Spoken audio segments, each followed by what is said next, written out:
I haven't had to talk to a microphone in a while, so. I'm Josh Rantha. I'm the executive director here at the Wildlife Center of the North Coast. I know some of you in the crowd, and some of you probably know about us, but for the benefit of those that don't know about us, give you kind of a brief overview. We're a nonprofit 501c3 Wildlife Hospital and Conservation Education Center. We've been here in Astoria for 25 years this year. We take in all native birds that are injured, orphaned, or sick, and our goal is to release them back in the wild. And then we also take in some of the native mammals that we have around here: squirrels, chipmunks, beavers, porcupines, bobcats. We're primarily volunteer run with very small staff, paid staff, but we take in around 1,000 animals per year, with the ultimate goal being to rehabilitate them, release them back into the wild. We have a more or less full functioning wildlife hospital over there. I'm going to be giving some tours tonight too, so you guys can kind of see what our clinic looks like in our property. So we have a full functioning wildlife hospital or clinic over there where we can do basic exams, put animals under anesthesia for operations, basic minor operations, and then the housing for the wildlife as well for them to recover in. We work with local veterinarians, Bayshore Animal Hospital. We also have a volunteer vet that works with us. Michelle Rube is her name. What else? Melissa, am I missing anything? So part of our education program as well, I didn't write anything down, by the way. This is all just off memory here. But we also do education as well. So we have Melissa Colvin back here. She's our bird curator on staff, brand new position this year. She's been working with our birds, though, for many years prior as a volunteer. But we have 2 non-releasable education ambassadors that we use for educational programming. So give little presentations to the public. We're working on getting at least one of them right now ready to go potentially to the public in coming years. And then we're also working on acquiring more educational birds in the coming years so we can allow for more educational opportunities to the public. But on top of that, we also do a summer camp program every year. So this year, starting next month, we have 3 weeks of summer camps for grades 1 through 8. We have more information on the table over there about it. We still have some spots open if you know of anyone that might want to come to our junior naturalist summer camp next month or August. But yeah, are there any questions before we get? Yeah. Are you going to do the native plant sale again? So we did our native plant sale at the spring open house, which happened in May. We have a few different fundraisers each year, including so this year we're going to have a couple more open houses. I don't know that it's planned to have another native plant sale in the Falls Festival. That's still being planned right now. But yeah, we do a native plant sale every year at our open house, our fall festival or our spring festival. Then we also have a big fundraiser coming up at the end of the year. In September, it's our Founders Night. It's kind of a banquet-style auction dinner. And we do have sponsorship packets back there. We are looking for sponsors to help sponsor the event for us. If anyone's interested in that, that's back on the table over there as well. But yeah, so we did do our plant sale. We do it every year, but probably I wouldn't count on another one this year, but certainly in May next year. Any other questions? Crickets. Nothing else. No questions? Cool. You guys are easy. Not how you release the birds or anything? How do you release the birds? There you go. How do you release Well, Erica, how do we release the birds? You can answer that one. Here's the microphone. Oh, How Josh, do we by the release- way, can you announce the Jeep license plate 666 MRE? We need your help over here to move so that way Paul can get out. Oh, that's you? Okay, perfect. If you win, I'll make sure to let you know.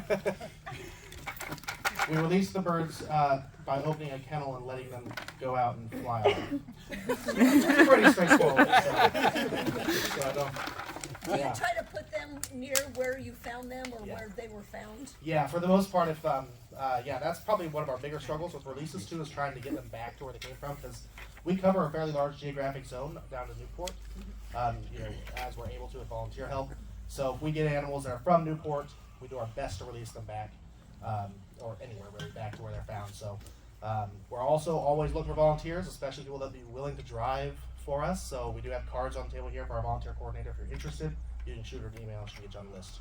Erica? Yeah, pretty much all the birds that we've released this year have gone back to where they came from. We've worked really hard. That's like this year, that was part of our goal. We just released 4 geese back to Newport yesterday, and then another white-winged scoter today to Lincoln City.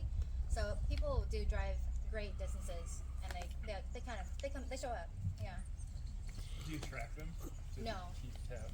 No, we would require a banding permit, and we don't have that. Yeah, What's the most we used to ban some of our birds, our pelicans, but in order to ban birds, you have to have a federal banning permit, which can be kind of complicated to get sometimes. So, yeah. What was the other question? What's the most common bird that you get? Most common bird, I want to say common murre, but it's probably the mallard because we get a lot of mallard ducklings every year. Common murres, little seabirds. We're a seabird specialty facility. We're the only seabird facility on the Oregon, in Oregon, and also the only facility on the Oregon coast that does rehabilitation. So common murres are a little seabird that we, historically have gotten a lot of.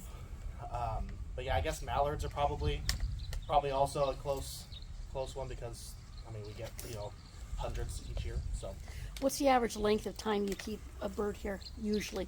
Depending upon the injury, I would imagine, but what's normal? It's 2 to 3 weeks, probably. Mm-hmm. It really depends on the injury. So some birds can be here for months, but typically it's a couple weeks time. Okay. On average. How many birds are you able to rescue in a year? We take in 1,000 animals a year. That's our average. So we took in just over 1,000 last year. We're probably on. With avian flu hitting the country right now, it's probably going to be maybe less than that this year, but typically it's about 1,000 animals a year. What about terrestrials? How many mammals do we get a year? Not terribly many. I want to say probably under 50. It's just people find birds more often, so 95% or so, 98% some years of our intakes are birds, avian. So you don't take beavers, and we've had some weasels.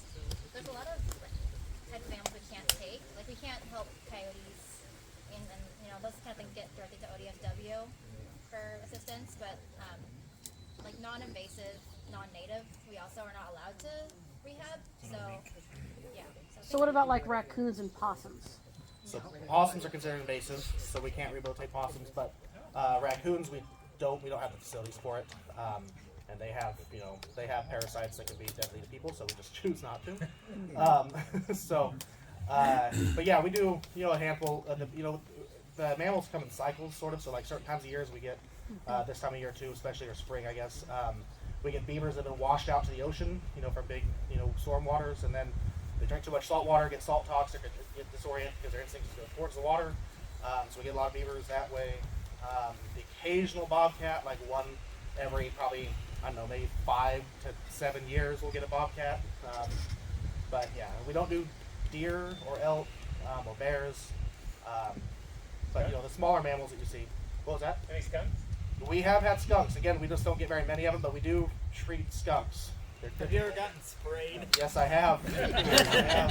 Did you have to take a bath in tomato juice? I don't know. It helps. I didn't do that. Probably should have, but I didn't. I threw my clothes away. But yeah. So if somebody finds an animal out in the wildlife, how do they get a hold of you? That's a good question. The best way to get a hold of us is to call us. So we have cards over there. It's just our 503-338-0331.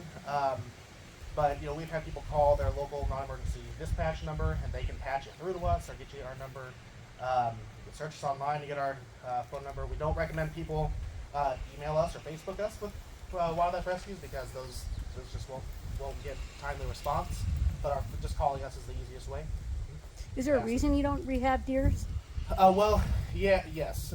So we're regulated by the federal government and the state Department of Fish and Wildlife, and so we have certain regulations we have to follow. We used to be able to do fawns, but in the past, I'd say 6 or 7 or even more years, they've put more restrictions on what allows us to take a fawn in. So like. We can only take no one in Oregon can do adult deer, so it's just that it's a rule. You can't do anything sub or older than have spots. But basically, you have to be able to confirm the mom is dead, which typically you can't do that because you can't know. And even then, they want it to be raised with a second fawn, so it doesn't know it knows it's a fawn, doesn't think it's a people.